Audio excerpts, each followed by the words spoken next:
আসসালামু আলাইকুম রহমতুল্লাহি ওয়া বারাকাতু। আজকে আসলে গুরুত্বপূর্ণ একটা বিষয়ে কথা বলবো। এখানে লেখা আছে মেন ফেল ফিউজ বিল ডাউন।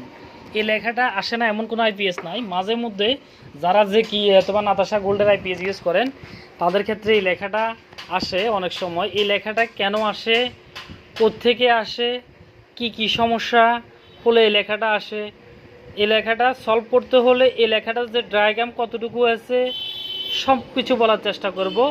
ভিডিওটা অন্তত না টেনে সম্পূর্ণ দেখুন।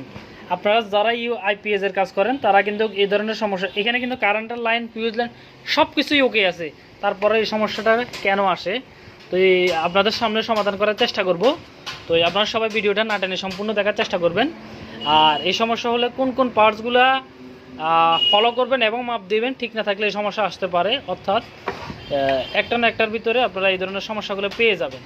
তো আমি কারেন্টের লাইনটা খুললাম, আপনাদেরকে আসলে স্টেপ বাই স্টেপ দেখানোর চেষ্টা করব। ভিডিওটা সবাই 1 মিনিটও স্কিপ করে দেখবেন না, কেউ 1 সেকেন্ডও স্কিপ করে দেখবেন না, তো দেখলে অবশ্যই কিছু বুঝতে পারবেন না। তো আপনারা প্রথমে শিওর হবেন আসলে এই সমস্যাটা কই থেকে আসে। প্রথম শিওরের জন্য আপনাকে কোন থিওরিটা তো খুঁজে বের করতে হবে। প্রথম আপনারা কারেন্টের লাইনটা খুলে ব্যাটারির লাইন লাগানোর পরে, তো এটা 12 ভোল্ট সার্কিটকে আমরা 24 ভোল্টে রূপান্তরিত করছি। এটা একটু বলে দিই, এটা 12 ভোল্ট সার্কিট ছিল, 24 ভোল্টে রূপান্তরিত করছি। আচ্ছা যাই হোক, ওটা সাবজেক্টে আসলাম না। সেম সমস্যা 12 ভোল্টে আসে, সেম সমস্যা 24 ভোল্টেও আসে। তো এখানে প্রথমে আপনারা ব্যাটারি কানেকশনটা দিবেন। দেওয়ার পরে আউটপুট ভোল্টেজটা একটা মিটারে রাখবেন, 100 ওয়াটে একটা বাল্ব লোড দিয়ে রাখবেন। এরপর মিটারটা ভোল্টেজের জায়গায় ধরবেন। ধরার পরে এই যে এখানে এই যে অসিলেশন ভোল্টেজ অর্থাৎ ট্রান্সফরমার ভোল্টেজ, আউটপুট ভোল্টেজটা বাড়ানো এবং কমানোর যে একটা ভেরিয়েবল ভলিউম দেখতেছেন, এখানে দেখতেছেন এই 501 যে ভেরিয়েবল ভলিউমটা, এই ভেরিয়েবল ভলিউমটা ঘুরাবেন, স্ক্রুড্রাইভার দিয়ে ঘুরাবেন। দেখেন যে কোনো সেন্স পাচ্ছেন না, অর্থাৎ ভোল্টেজ বাড়তেছে না, ভোল্টেজ কমতেছে না, মানে আউটপুট যেটা সেটাই দেখাচ্ছে। তখন আপনারা 100% বুঝবেন যে কি এই জায়গার ভিতরে কোনো একটা ফল্ট আছে, এই জায়গার ভিতরে কোনো না কোনো একটা ফল্ট এখানে অবশ্যই আছে। তো আপনারা কিভাবে এটা খুঁজে বের করবেন আমি একটু আপনাদেরকে বলি, ক্লিয়ার করে বলি। এই সমস্যা হলো, প্রথম সমস্যা হলো চেক করবেন যে তারটা ঠিক আছে কিনা, মানে এখান পর্যন্ত ভোল্টেজটা আসছে কিনা। এখানে যে সেন্স ভোল্টেজ 12 ভোল্ট থাকার কথা, এখান থেকে এ পর্যন্ত এখানে 12 ভোল্টটা আছে কিনা এটা একটু ফলো করবেন।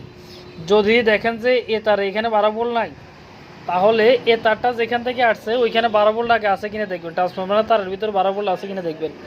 যদি এখানে থাকার পর এখানে না আসে তাহলে তারটা প্রথমে চেঞ্জ করবেন, এই তারটা ফল্ট আছে। হ্যাঁ, তো এরপর আসেন, দেখেন যে 12 ভোল্টটা এখানে আছে, এখানে ডিসি ভোল্টেজটা নাই, অর্থাৎ ডায়োডের পরে আপনারা জানেন যে এটা ডিসি হয়ে যায়।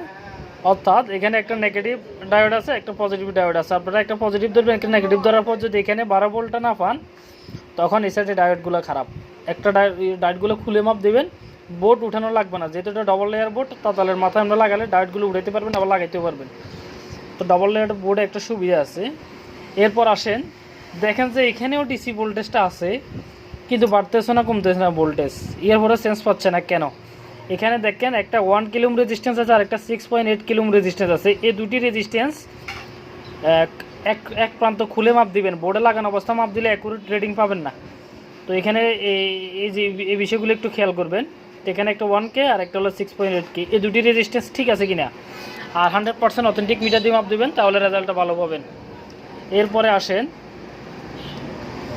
এরপরে আর কী ধরনের সমস্যা হতে পারে।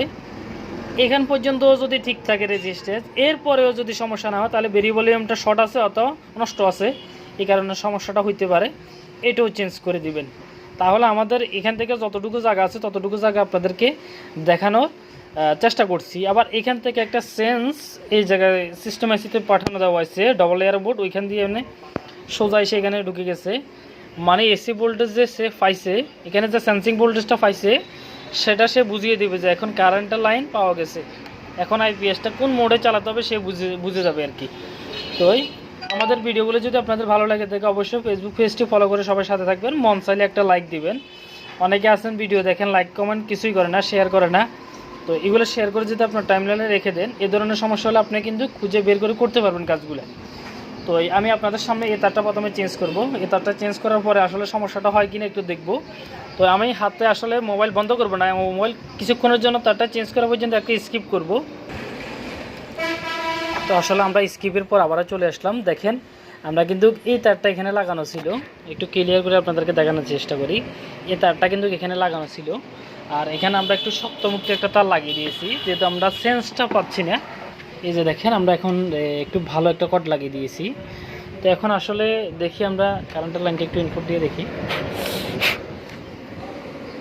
তো কারেন্টের লাইনটি ইনপুট দেওয়ার আগে মেন লাইনটা অফ করবেন, অফ করার পরে লাইনটা দিবেন। সবসময় সতর্কতা অবলম্বন করে লাইনটা দিবেন আপনারা। আমি সুইচটা দিচ্ছি, দেখেন আইপিএস সিগন্যাল দিচ্ছে। তো এখন থেকে আসলে এটা সমাধান হয়েছে কিনা একটু আপনাদেরকে দেখানোর চেষ্টা করি। যাই হোক, আল্লাহ কী করে দেখি।